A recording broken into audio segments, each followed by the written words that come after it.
Bismillahirrahmanirrahim. Assalamu alaikum. This is Muhammad Saqib Khan, your English lecturer. Dear students, how are you all? I hope you are doing good. Today we are going to conduct our lecture number 64. And before moving towards the topic of our today's lecture, we will start it from an ayat from the Holy Quran.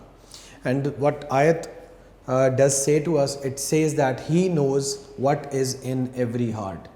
اور اگر ہم اس کا ترجمہ کریں بچوں تو اس کا مطلب ہے کہ وہ جانتا ہے کہ ہر دل میں کیا ہے. یہ بہت چھوٹی سی آیت ہے, اس کا ترجمہ بھی بہت مختصر سا ہے, لیکن یہ ہماری پوری زندگی کے فلسفے کے اوپر بیس کرتا ہے. مثلا اگر ہمارا اس بات پر ایمان ہے کہ اللہ تعالیٰ جانتا ہے کہ ہمارے دلوں میں کیا ہے, تو بچوں پھر ہم کسی قسم کا کوئی گناہ, کوئی اس کی نافرمانی, اس کے کسی حکم سے حکم عدولی نہیں کر سکتے اگر یہ ایمان ہمارے اندر پختہ ہو جائے کہ اللہ تعالیٰ ہمارے دلوں کے حال بخوبی جانتا ہے. اب آپ اسے یہ اندازہ لگائیں کہ کچھ الفاظ ایسے ہیں جو ہم اپنے منہ سے ادا کرتے ہیں. انسان صرف ان الفاظ سے ہمارے ان احساسات اور جذبات سے واقفیت رکھتا ہے یا جان سکتا ہے جن کا ہم اظہار کرتے ہیں. اللہ تعالیٰ کی ذات اس ساری قید سے مبرہ ہے, وہ اس قید سے بہت بلند اور عظیم ہے, اسے ایسی کسی پرابلم کا سامنا نہیں ہے. وہ ہمارے اظہار کا محتاج نہیں ہے, وہ اس کا پابند نہیں ہے کہ ہم اظہار کریں گے تو اس کو پتہ لگے گا.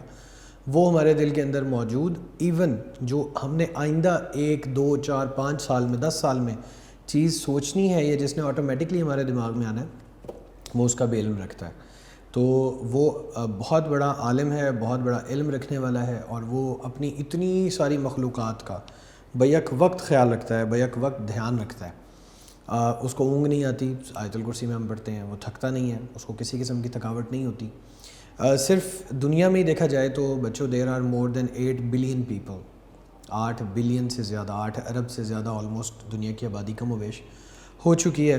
اور یہ ایک بہت چھوٹا سا ایک پلانٹ ہے کائنات کا. 8 ارب لوگوں کو سوتے جاگتے اٹھتے بیٹھتے ہر لمحے ان کا پورا خیال رکھنا, ان کی خوراک, ان کی عمر, ان کے سانس, ان کے جو معاملات ہیں, جو تعلقات ہیں, اور اس کے بعد ان کے دماغوں میں آنے والے جو آ چکے ہیں, وہ تو جو مستقبل میں آنے, ان کے بھی تمام جو ان کے خیالات ہیں, ان کا بھی علم اللہ تعالیٰ کی ذات کو ہے. اور اب آپ صرف اپنی دنیا کے 8 ارب لوگوں کو دیکھیں تو یہی ایک بہت بڑا ٹاسک ہے. اور یہ جو دنیا ہے ہماری, زمین ہے, اس کو اگر ہم کائنات کے حوالے سے اس کا کمپیریزن کریں تو سیکنڈ ایئر کی بک میں بھی یہ چیز مینشنڈ ہے کہ اگر اس کی مثال سمجھنے کے لیے آپ اس طرح سے سمجھ لیں کہ اللہ کتنا بڑا ہے کہ تمام جو ساحل سمندر ہیں دنیا کے, زمین کے, ارتھ کے, ان کی تمام ریت کو اکٹھا کر لیا جائے, ساری ریت. اب وہ کتنی ہوگی اوبویسلی ہم امیجن نہیں کر سکتے, it's unimaginable, it's beyond our wisdom and wit. لیکن آپ اس کو اکٹھا کر لیں, اس ساری ریت کو اکٹھا کرنے کے بعد آپ اس میں سے ایک ریت کا ذرہ نکال لیں. ویسے تو اس ایک ریت کے ذرے کی بھی حیثیت اس تمام ریت کے سامنے کچھ نہیں ہے, لیکن بات ابھی یہاں پہ ختم نہیں ہوئی. آپ اس ریت کے ٹکڑے یا جو وہ ریت کا ذرہ ہے اس کے بھی 1 ملین پارٹ کریں, یعنی کہ 10 لاکھ حصے کریں, تو جو 10 لاکھواں حصہ بچے گا وہ ہماری زمین ہوگی, اور وہ تمام جو ریت ہے وہ یہ کائنات کی وسعت اس سے بھی زیادہ ہوگی. تو اس ایک 10 لاکھویں ریت کے حصے کے اوپر جو میں یا آپ موجود ہیں, تو ہماری اس دنیا کے اندر کتنی حیثیت ہے وہ بھی آپ اندازہ لگا سکتے ہیں کہ ہم اس کے کوئی کروڑویں حصے سے بھی کم حجم, قد اور باقی چیزیں رکھتے ہیں. تو اگر ایک زمین, اس کے اندر 8 ارب لوگ, اور اس زمین کا موازنہ کائنات سے کریں تو وہ 1 ملینتھ پارٹ بنتا ہے اس ایک ذرے کا جو پوری کائنات کے ذروں میں سے ہے. تو باقی کائنات میں کتنی مخلوقات ہیں, کیونکہ اللہ رب العالمین ہے, اور ان کے کیا خیالات ہیں, اور ان کے دماغ میں کیا چل رہا ہے, اور ان کی زندگیاں کس طرح سے کرنی ہیں, اور ان کے تمام معاملات کس طرح ٹریک پہ اسٹریم لائن رکھنے ہیں, یہ تمام چیزیں میرا اور آپ کا رب یعنی کہ اللہ کر رہا ہے, اور بلا تعطل کر رہا ہے. اس میں کوئی فلا نہیں ہے, اس میں کوئی غلطی نہیں ہے. جس طرح سے اس نے اپنا نظام کو کن کر کے فیکون تک لے کے گیا ہے, وہ اسی طرح تا قیامت چلتا رہے گا. لہٰذا چونکہ ہم اللہ تعالیٰ کے رتبے کے سامنے اس قدر حقیر ہیں, اس قدر چھوٹے ہیں, اس قدر محتاج ہیں, اس لیے بچوں ہمارا حق ہی نہیں ہے کہ ہم اس کے حکم کو نہ مانیں اور اس کے حکم کی نافرمانی کریں. ہمارے پہ فرض ہے کہ وہ ہمارا خالق ہے, ہمارے سے بہت بڑا ہے, اس نے ہمیں پیدا کیا ہے, ابھی تک ہمیں قائم رکھا ہوا ہے, تو وہ جو اس کے احکامات ہیں وہ بالکل اسی طرح سے کرنے کی کوشش کریں جس سے ہمیں اس کی خوشنودی اور قرب حاصل ہو جائے.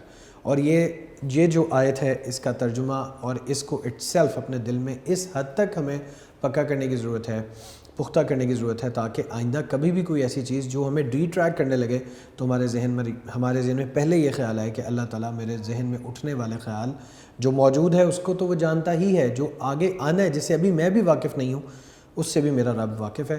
تو انشاءاللہ ہمارے سے کسی قسم کا کوئی گناہ سرزد ہو ہی نہیں سکتا, چاہے وہ ادب کے حوالے سے گناہ ہے, چاہے وہ حلال کے حوالے سے, حرام کے حوالے سے, اللہ کی نافرمانی کے حوالے سے, کوئی بھی اس قسم کے تمام گناہ جو ہیں ان سے ہم پاک ہو جائیں گے. That was all related to the آیت of the Quran today. 10th letter جو ہے وہ میں اس کا ٹائٹل لکھ رہا ہوں.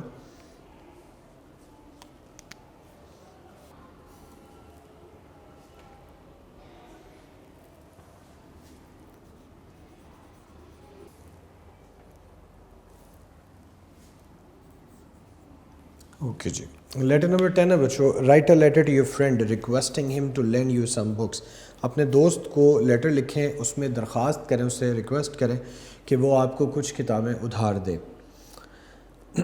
اس کے لیے ویسے میں اپنے بچوں کو آن لائن بھی کافی بار بتا چکا ہوں, آف لائن بھی بتا چکا ہوں کہ دیر از اے پرٹیکولر ویب سائٹ جس کے اوپر آپ PDF فارمیٹ میں سافٹ کاپیز جو ہیں وہ بکس کی حاصل کر سکتے ہیں, اور وہ ہے PDF drive. There are number of websites which provide students with this sort of solutions, but the most frequently used اور جو بہت زیادہ تر لوگ جو استعمال کرتے ہیں that is pdfdrive.com. So you just type the name of this website on the Google bar and the same website, the URL of the same website will pop up, اور آپ اس پہ جا کے فردر اس کے اندر ایک سرچ بار ہے, اس میں اپنی مرضی کی جو بھی بک ہے اس کا ٹائٹل اور اس کے رائٹر کا نیم لکھ کے آپ سرچ کریں گے تو موسٹلی اس کی جو کلیکشن ہے, جو کمپائلیشن ہے, اس کے اندر موسٹلی بکس اویلیبل ہوتی ہیں. وہاں سے آپ اس کو PDF فارمیٹ میں ڈاؤن لوڈ کر سکتے ہیں جو کہ بہت اچھے ریڈیبل اس میں فارمیٹ میں ہوتا ہے. That is free of cost. So what ever the book you want to read now it's in your reach and access. آپ وہاں سے جا کے اس ویب سائٹ سے اس کو لے سکتے ہیں.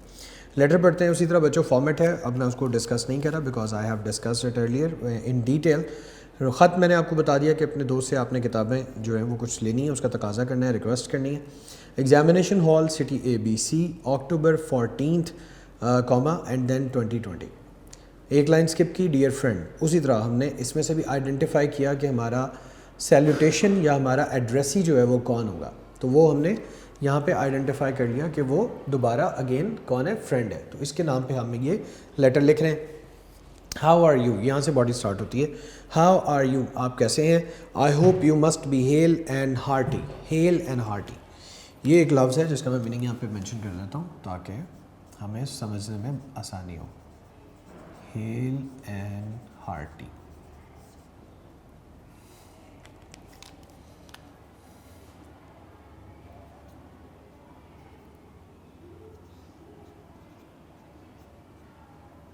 تندرست اور توانا. Hale and hearty. I hope, مجھے امید ہے. یو مسٹ بی, آپ لازمی طور پر ہوں گے. ہیل اینڈ ہارٹی, صحت مند و توانا یا تندرست و صحت مند. ایز یو نو, جیسا کہ آپ جانتے ہیں, مائی مڈ ٹرم ایگزامینیشن از اوور. میرے امتحانات, مڈ ٹرم کا مطلب ہوتا ہے جو کہ گرمیوں کی چھٹیوں کے بعد ایگزامز ہوتے ہیں, تو میرے 6 ماہی امتحانات جو ہیں وہ ختم ہو چکے ہیں. I have nothing to do nowadays. آج کل کچھ خاص کرنے کو میرے پاس نہیں ہے. I want to utilise maximum of my spare time. تو یوٹیلائز پہلے ہم دیکھتے ہیں کہ یوٹیلائز کیا ہوتا ہے.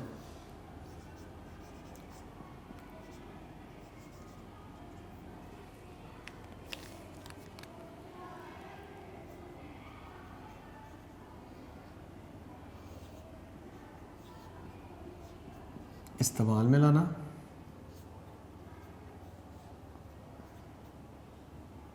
بروئے کار لانا.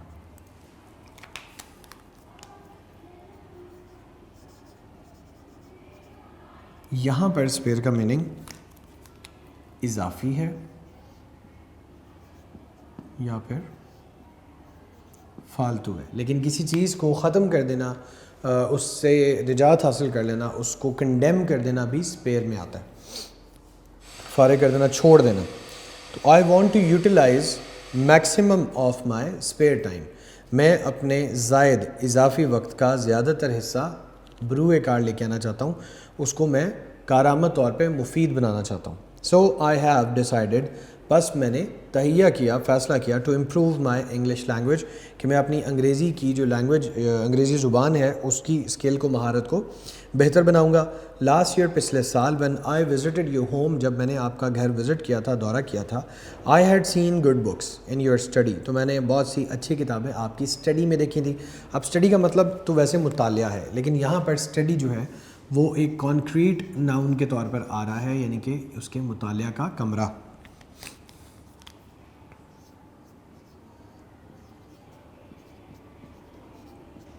جہاں پر عمومی طور پہ کتابیں وغیرہ جمع کی گئی ہوتی ہیں, کلیکشن رکھی جاتی ہے بکس کی, گھر میں جو پڑھنے کے لیے کمرہ مختص کیا جاتا ہے اس کو کہتے ہیں.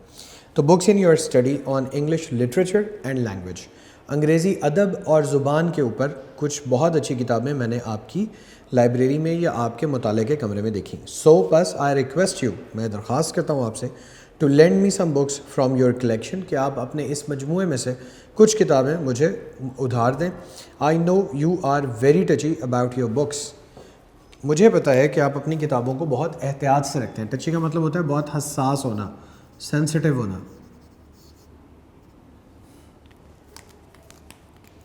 انگلش میں ہی اگر اس کا ترجمہ کریں گے بچوں تو یہ ہو جائے گا sensitive.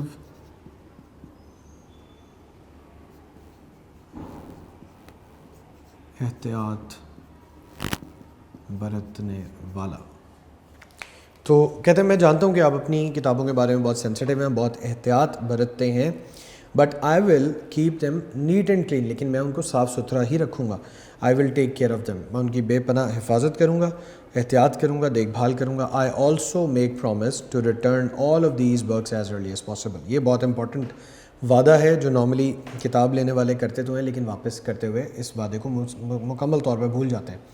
I also make promise to return all of these books as early as possible. میں ساتھ میں یہ وعدہ بھی کرتا ہوں کہ جتنی جلدی ممکن ہو سکا میں یہ کتابیں آپ کو واپس کر دوں گا. پے مائی سلام ٹو یور پیرنٹس, میرا سلام جو ہے اپنے والدین تک پہنچا دیں. یور سنسیئرلی x.y.z, اور اسی طرح آپ نے یور سنسیئرلی کا خیال رکھنا ہے. That was letter number 10. So today we did letter number 9 as well as letter number 10. اس کو اچھے طریقے سے یاد کریں, یاد کر کے اس کو لکھیں, کیونکہ جتنی بار آپ اس کو لکھیں گے اتنا ہی بہتری آپ کے لیے ہوتا رہے. اس کے بعد بچوں ہم نے کرنی ہے کمپریہنشنز, اور اب ہم اپنی جو انسالوڈ کمپریہنشنز ہیں ان کی آج کمپریہنشن نمبر 1 and 2 جو ہے وہ کریں گے انشاءاللہ. تو وہ آپ اس کے اکارڈنگلی جو ہے میں ابھی آپ کو پیج نمبر بھی مینشن کر دیتا ہوں, آپ ساتھ ہی اپنا نوٹس پہ وہ پیج کھول بھی لیں تاکہ آپ میرے ساتھ ساتھ اس کو کر سکیں. یہاں پہ میں اس کو مینشن بھی کر دیتا ہوں.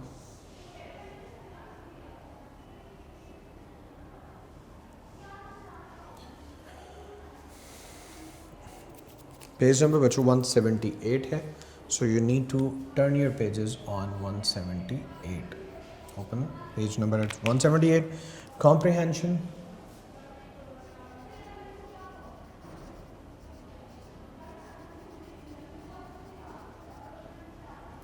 ون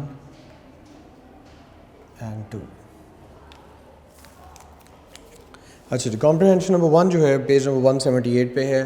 About 60 years ago, 60 سال پہلے, the question of choosing a profession was not taken up seriously.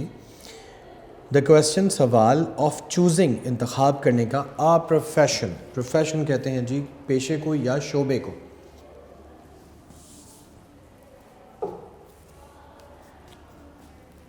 profession, شعبہ یا پیشہ. اچھا جی, وہ کہتا ہے تقریباً 60 سال پہلے, آج سے 60 سال پہلے, کسی بھی شعبے کو منتخب کرنے یا کسی بھی پیشے یا شعبے کا انتخاب کرنے کا جو سوال ہے was not taken up seriously, اس کو سنجیدگی سے نہیں لیا جاتا تھا. سیریسلی, سنجیدگی سے. کسی بھی شعبے یا پیشے کا انتخاب کرنے کا جو سوال ہے اس کو سنجیدگی سے لیا ہی نہیں جاتا تھا. Son generally followed the trade of his father. Generally ہوتا ہے عام طور پر, عمومی طور پہ. ایک بیٹا عمومی طور پہ, عام طور پہ, زیادہ تر اپنے والد کے ہی کاروبار کو سنبھالتا تھا. نوٹس میں بھی جو ٹریڈ ہے اس کے آگے لکھا ہوا ہے کاروبار. بٹ ناؤ ڈیز, لیکن آج کل, one can take up any trade one likes. آج ایک شخص کوئی بھی بزنس یا شعبہ اختیار کر سکتا ہے جس کو وہ چاہے. دا students who make the right choice. Right choice کا مطلب ہوتا ہے جی درست انتخاب. رائٹ چوائس درست انتخاب.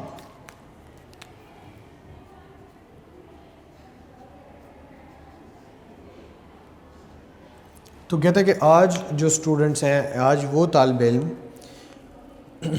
جو درست انتخاب کرتے ہیں اپنے پیشے کا, اپنے شعبے کا, آر آلویز سکسیزفل, وہ ہمیشہ کامیاب ہو جاتے ہیں. وہ اسٹوڈنٹس, وہ طالب علم جو اپنے لیے پیشے کا یا شعبے کا درست انتخاب کرتے ہیں وہ ہمیشہ کامیاب ہو جاتے ہیں.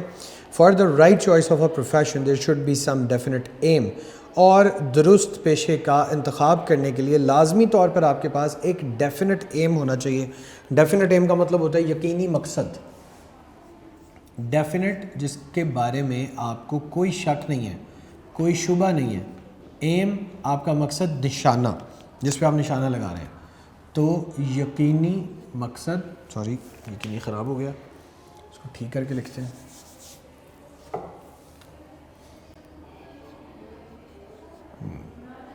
یقینی مقصد, یقینی ٹارگٹ جو آپ نے ہدف بنایا ہوا ہے, یقینی مقصد. تو یہ کہتے ہیں کہ درست انتخاب کرنے کے لیے, پیشے یا شعبے کا درست انتخاب کرنے کے لیے یقینی مقصد کا ہونا بے حد ضروری ہے. The students who do not have any definite aim, وہ طالب علم جن کا کوئی بھی یقینی مقصد یا یقینی ہدف نہیں ہوتا, سفر مصیبت میں پڑ جاتے ہیں. لاٹ ان دی اینڈ, آخر کار وہ بہت زیادہ مصیبت میں پڑ جاتے ہیں. تو وہ ان دی اینڈ بہت زیادہ مصیبت میں پڑ جاتا ہے وہ آدمی جس کے پاس کوئی بھی یقینی مقصد نہیں ہوتا. As they also have difficulty in finding an employment. Employment کو لفظی طور پہ ہم جاب کہہ دیتے ہیں, لیکن اس کا لفظی مطلب ہوتا ہے روزگار.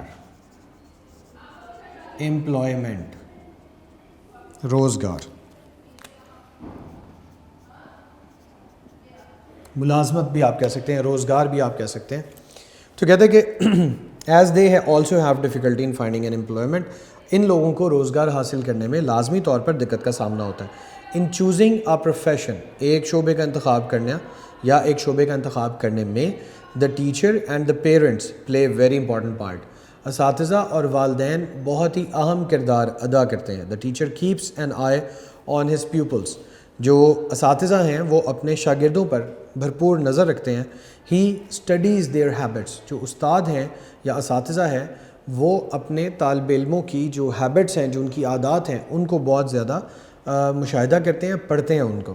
سو he can put his peoples on the right path of life, تاکہ وہ اپنے شاگرد کو زندگی کے درست جو راہ ہے, زندگی کا درست راستہ ہے, اس پر ڈال سکیں, اس پر اس کو استوار کر سکیں. یہ تھی ہماری کمپریہنشن نمبر 1 انسالوڈ.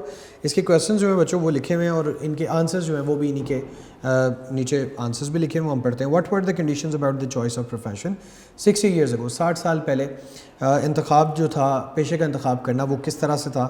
تو اس نے کہا ہے کہ اس کے حالات کیا تھے. آنسر میں کہہ رہے 60 years ago the choice of a profession was not taken up seriously.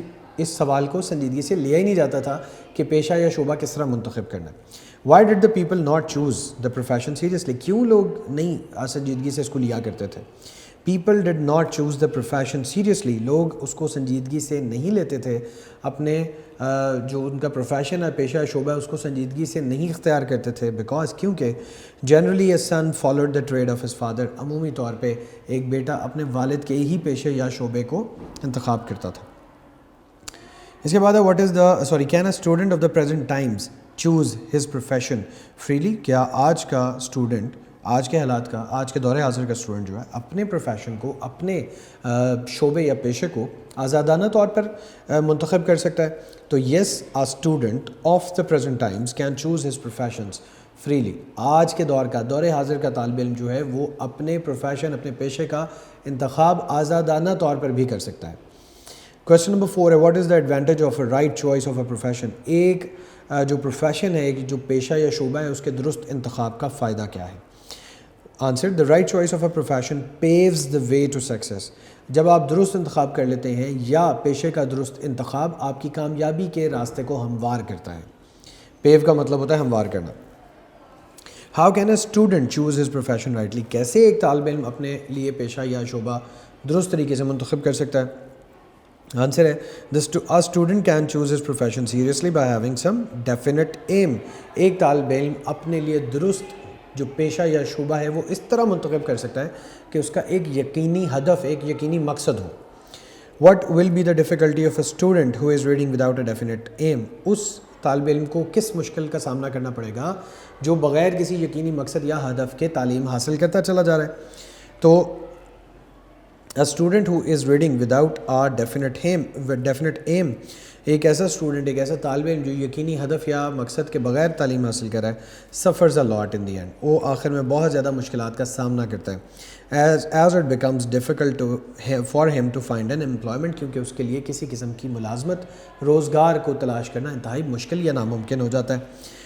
7 question ہے جی. 7th، how can a teacher help his pupils in making a choice of profession؟ کیسے ایک استاد اپنے شاگردوں کو شعبے کے لحاظ سے درست انتخاب کرنے کے قابل بناتا ہے یا مدد کرتا ہے؟ تو آنسر ہے teacher can help his pupils in making a choice of profession. وہ اس صورتحال میں ان کی مدد اس طرح سے کرتا ہے بائی کیپنگ این آئی، ان پر ایک نظر رکھ کے، آن دا ایکٹیویٹیز، ان کی سرگرمیوں پر، اینڈ ہیبٹس آف پیپلز، اور اپنے شاگردوں کی عادات اور ان کی سرگرمیوں پر نظر رکھ کے وہ یہ کام کر سکتا ہے. یہ ہمارا کمپریہنشن نمبر 1 تھا. اب ہم کمپریہنشن نمبر 2 جو ہے وہ سٹارٹ کرنے لگے ہیں، اور اس سے ریلیٹڈ جو ورڈ میننگز ہیں وہ بھی ہم یہاں پہ مینشن کر دیں گے. Making pottery on the potter's wheel is called throwing. Pottery کا لفظی مطلب آگے لکھا ہوا ہے برتن بنانا. On the potter's wheel, potter's wheel مین جو برتن بنانے والا ہے، از کالڈ تھروئنگ. اس کو تھروئنگ کہتے ہیں، یعنی کہ برتن سازی کہتے ہیں. دا تھروور از اے ویری اسکلفل ورک مین. تھروور جو ہے، یہ جو برتن اس طریقے سے بناتا ہے، اس طریقے سے، جس کو ہم کمہار بھی کہتے ہیں، یہ ایک انتہائی تربیت یافتہ، اسکلفل کہہ لیں کہ ماہر جو ہے وہ کام کرنے والا ہوتا ہے. But there is another method of shipping articles out of clay.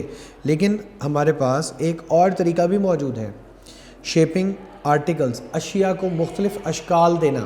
Shape کا مطلب ہوتا ہے شکل، شیپنگ یہاں پہ ورب کے طور پہ آ جائے گا، اشکال دینا، اور آرٹیکلز اشیاء کو آؤٹ آف کلے. کلے کا مطلب ہوتا ہے چکنی مٹی، گندھی ہوئی مٹی. گندھی ہوئی مٹی سے اشیاء کو، چیزوں کو مختلف شکلیں دینے کا بھی طریقہ ہے، اور وہ کیا کہلاتا ہے؟ مولڈنگ. مولڈنگ کا مطلب ہوتا ہے ڈھالنا، کسی کو کسی شکل میں ڈھال دینے کو ہم مولڈنگ کہتے ہیں.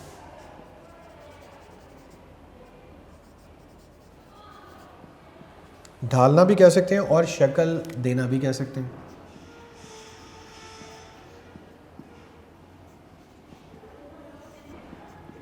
شکل دینا.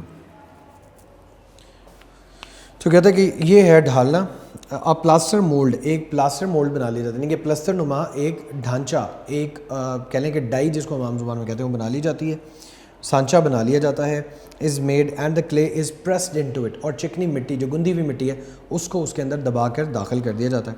دس از اے کوئکر اینڈ لیس ڈیفیکلٹ وے، یہ بہت جلدی سے ہونے والا اور کم مشکل طریقہ ہے. And must be use to make things like handles, اور ہینڈلز نما چیزیں بنانے کے لیے لازماً استعمال کیا جانا چاہیے. But all the most beautiful pottery is thrown, لیکن سب سے زیادہ خوبصورت مٹی کے جو برتن بنتے ہیں وہ تھرون ہے، یعنی کہ وہ کمہار کے ذریعے سے بنائے جاتے ہیں. when the piece of pottery is taken off the wheel، جب اس برتن کے ٹکڑے کو اٹھا لیا جاتا ہے اس ویل سے. ویل ہوتا ہے جو ایک چکر، ایک پہیا گھوم رہا ہوتا ہے، وہ گھومنے والا ہوتا ہے، اور اس کو اس کے اوپر مٹی کا کوئی بھی ایک وہ رکھ کے ڈھیلا یا اس کا منبع، اس کو گھما کے اس کو مختلف اشکال دی جاتی ہیں. تو کہتے ہیں جب اس کو اس سے اتار لیا جاتا ہے، it is put aside to dry, اس کو ایک ساتھ رکھ دیا جاتا ہے خشک ہونے کے لیے. After which a design may be painted on it with special colours, اور اس کے بعد کچھ مختلف قسم کے ڈیزائن، نقوش و نگار اس کے اوپر مختلف رنگوں سے بنا دیے جاتے ہیں. That will stand great heat, جو کہ برداشت کرتے ہیں بہت سخت گرمی. It is then ready to be fired, اور پھر اس کے بعد اس کو آگ کے اندر بھیجنے کے لیے وہ تیار ہو جاتا ہے. This is done in a large oven, oven ہوتا ہے چولہا، ہم سب کو پتہ ہے، اس کو لکھنے کی ضرورت نہیں. ایک بہت بڑے چولہے میں اس کو ڈال دیا جاتا ہے. اور کلن، KILN، اس کا مطلب ہوتا ہے بھٹی، جس بھٹی میں چیزوں کو ڈال کے پگھلایا یا ان کو مختلف طرح کی شکلیں دی جاتی ہیں، اس میں ڈال دیا جاتا ہے. دا پیسز آف پوٹری، یہ برتنوں کے جو ٹکڑے ہیں، آر پلیسڈ ان اردن ویئر ٹبس، یہ مٹی کے بنے ہوئے کچھ ٹبز ہوتے ہیں، برتن بڑے بڑے ہوتے ہیں، ان میں ڈال دیے جاتے ہیں. کالڈ سیگرز، ان کو سیگرز کہا جاتا ہے. اور یہ وہ ہوتے ہیں سانچے جس سے برتن کی شکل دی جائے. سو دیٹ دا فلیمز کی not touch the pottery, so that تاکہ جو برتن بن چکے ہیں اس مٹی سے تھروئنگ کے ذریعے سے ان کو آگ جو ہے وہ ٹچ نہ کر سکے. بس بچوں اس کے سوالات ہیں وہ ہم کرتے ہیں.